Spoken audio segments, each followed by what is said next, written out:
I didn't win their heart by chasing them, I won it the moment I stopped being afraid to challenge them. Love found me in the most unexpected way, not in warm embraces or long confessions, but in silence. They were distant, guarded, and careful with their emotions, as if their heart were a fragile secret hidden behind locked doors. Everyone told me, be gentle. Don't push. Don't question. And for a while, I obeyed. I smiled softly, spoke carefully, and tried to be the easiest person to love. Yet the more careful I became, the further they seemed to drift, like a star fading into the night sky. One evening, under a quiet sky, I realized something powerful. They didn't need someone who tiptoed around their walls, they needed someone brave enough to knock. So I did. I asked the questions no one dared to ask. I spoke truths others would hide. My voice trembled, not from fear of them, but from fear of losing them. I challenged their silence. I challenged their distance. And in that moment, something changed. Their eyes, usually calm and guarded, flickered with surprise, then curiosity, then something deeper, respect. You see, an avoidant heart is not cold. It is cautious. It has learned that closeness can hurt, that love can disappear, that vulnerability can be dangerous. When you challenge them with honesty, you show them something rare, you are not afraid of their storms. And that fearlessness becomes irresistible to them. Days passed, and I noticed small shifts. They lingered longer in conversations. They asked questions about me. They revealed tiny fragments of their inner world, like someone slowly opening a treasure chest they once swore to keep buried. Each challenge I offered wasn't a battle, it was an invitation. An invitation to step closer, to trust, to feel. Love, I learned, is not always soft. Sometimes love is bold. Sometimes love says, I see your walls, and I'm not intimidated. And strangely, that boldness felt safer to them than all my previous gentleness. Because challenging them showed I wasn't fragile. It proved I could stand beside them, not behind them. One night, they finally confessed, voice quiet but steady, no one ever stood up to me like you do. And somehow, it makes me want to stay. In that moment, I understood the secret. Avoidant hearts don't run from strength. They run from pressure without purpose. But when your challenge carries truth, respect, and warmth, it becomes magnetic. It tells them you won't abandon yourself just to keep them. And that self-respect is what keeps them from walking away. So if you ever love someone who hides behind distance, don't be afraid to gently challenge their silence. Not with anger, not with control, but with courage wrapped in kindness. Because sometimes the very thing that keeps them is not how softly you love, but how bravely you dare. They always said love was simple, that when two hearts meet, they naturally open like flowers in sunlight. But loving them taught me a different truth. Their heart did not open in sunlight. It stayed folded, cautious, watching the sky as if storms could appear at any moment. People called them distant, unreadable, even cold. I called them careful, because when I looked into their eyes, I didn't see emptiness, I saw someone guarding something precious. The first time I noticed it was in their silence. Not the peaceful silence of comfort, but the thoughtful silence of someone measuring every word before letting it escape. When I tried to get closer, they smiled gently yet stepped back just enough to keep their feelings out of reach. It would have been easy to think they didn't care. Anyone else might have mistaken their distance for disinterest. But love sharpened my vision. I began to see what others couldn't, the small hesitations, the guarded laughter, the way their gaze softened for a split second before they remembered to hide it. One evening, as we walked side by side, our hands almost touching, I realized something quietly powerful. They were not afraid of me. They were afraid of what closeness could do to them. Afraid that if they let themselves feel too much, they might lose control of the careful balance they had built to protect their heart. It wasn't love they resisted. It was the vulnerability that love demanded. I saw it in the way they changed the subject whenever emotions surfaced, in the way they joked when conversations turned serious, in the way their shoulders stiffened when I spoke about forever. Yet beneath all that caution lived a tenderness so deep it almost frightened them.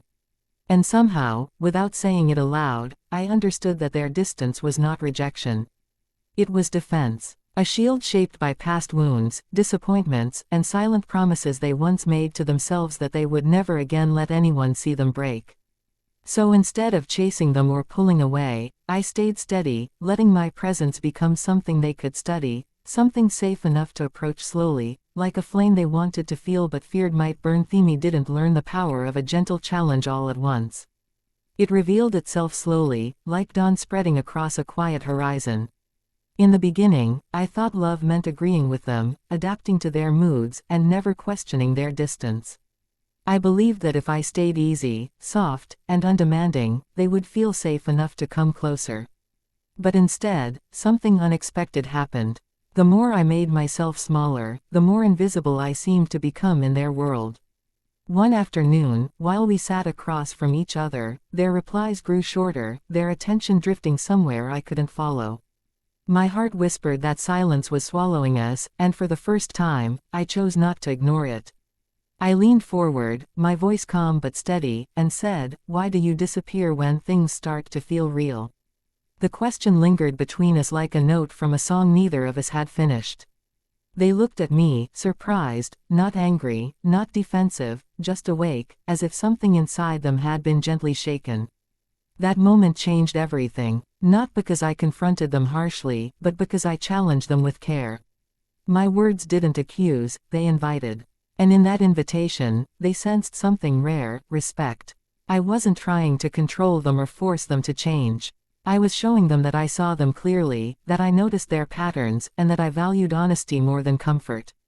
After that day, I began to challenge them in small, tender ways. When they brushed off their feelings, I asked what they were hiding behind their smile. When they pulled away, I didn't chase, I simply pointed out the distance and waited. Each time, they responded with a flicker of something new in their eyes, something warmer, something curious. It was as if every gentle challenge told them, "You don't scare me. Your walls don't intimidate me. I'm strong enough to stand here with you." Respect, I realized, is a language avoidant hearts understand deeply. They admire strength, especially when it comes wrapped in kindness. And with every honest question, every calm boundary, every fearless truth I spoke, I could feel their attention returning to me, drawn not by pressure, but by the quiet magnetism of someone who refused to disappear just to be loved. I used to think reassurance was the strongest proof of love. I thought if I reminded them enough that I cared, if I softened every word and padded every silence with comfort, they would finally feel secure enough to stay close. So I wrapped my affection around them like a blanket, warm and constant, hoping they would relax into it. But instead of pulling them nearer, it seemed to make them drift, like someone slowly stepping back from a fire that burned too steadily. They never asked for all those reassurances. In fact, the more I offered them, the quieter they became. Their responses turned brief, their eyes thoughtful, as if they were trying to understand why I was giving so much without being asked. At first I thought I was failing, that I wasn't loving them the right way.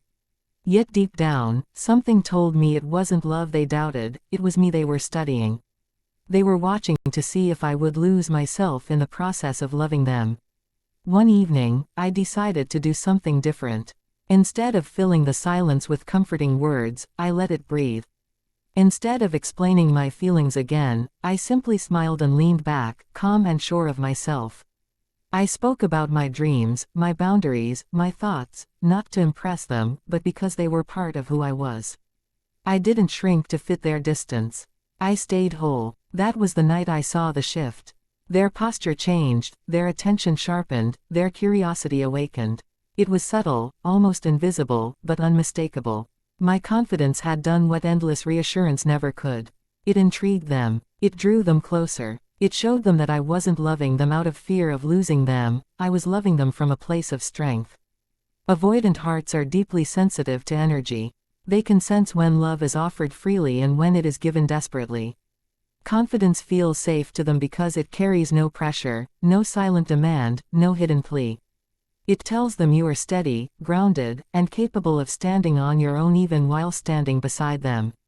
And somehow, that quiet strength becomes a light they can't help but move toward, watching, wondering, feeling something stir inside them that feels unfamiliar yet strangely comforting. There was a time when I feared honesty might push them away.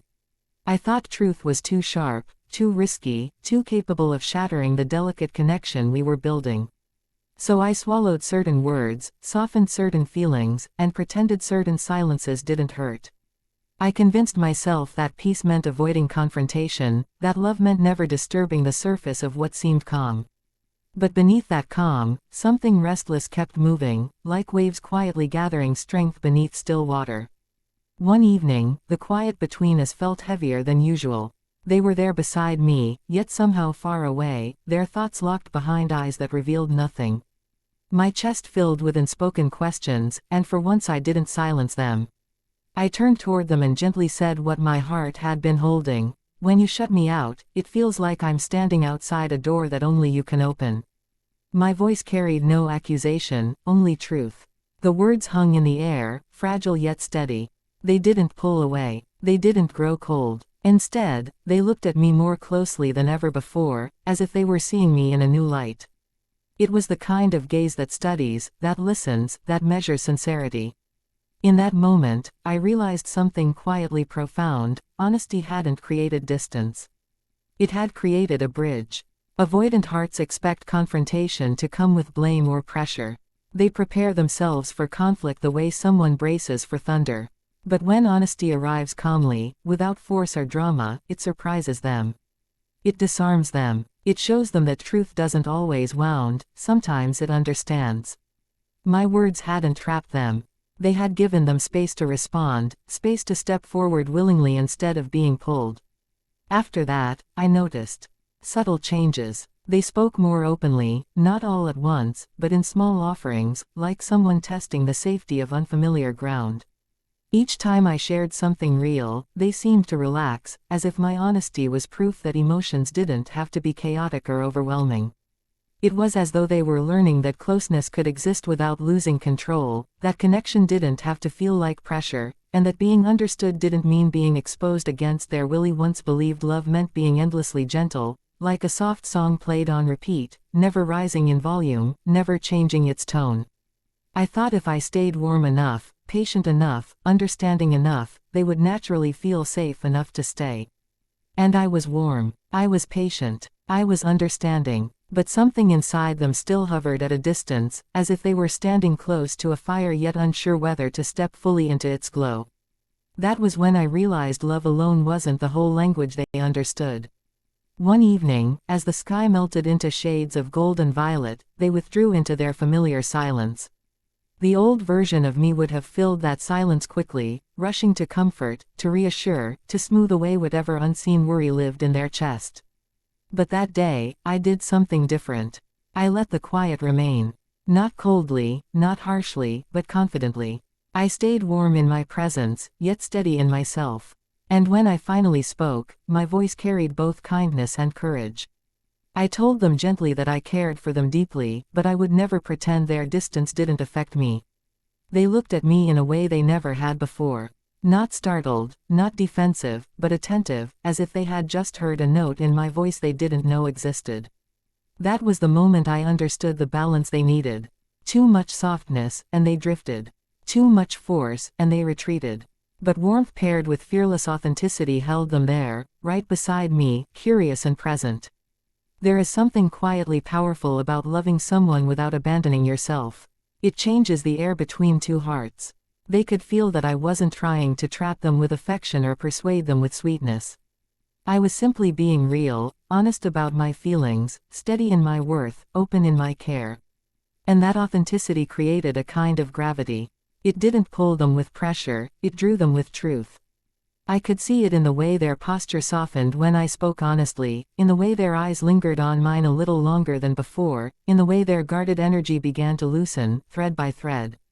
It was as if my balance showed them a new possibility, that love didn't have to mean losing themselves, and that closeness didn't have to feel like surrender, because the person standing before them wasn't asking them to disappear, wasn't demanding perfection, wasn't offering fragile affection that might vanish, but was standing there fully, bravely, warmly real.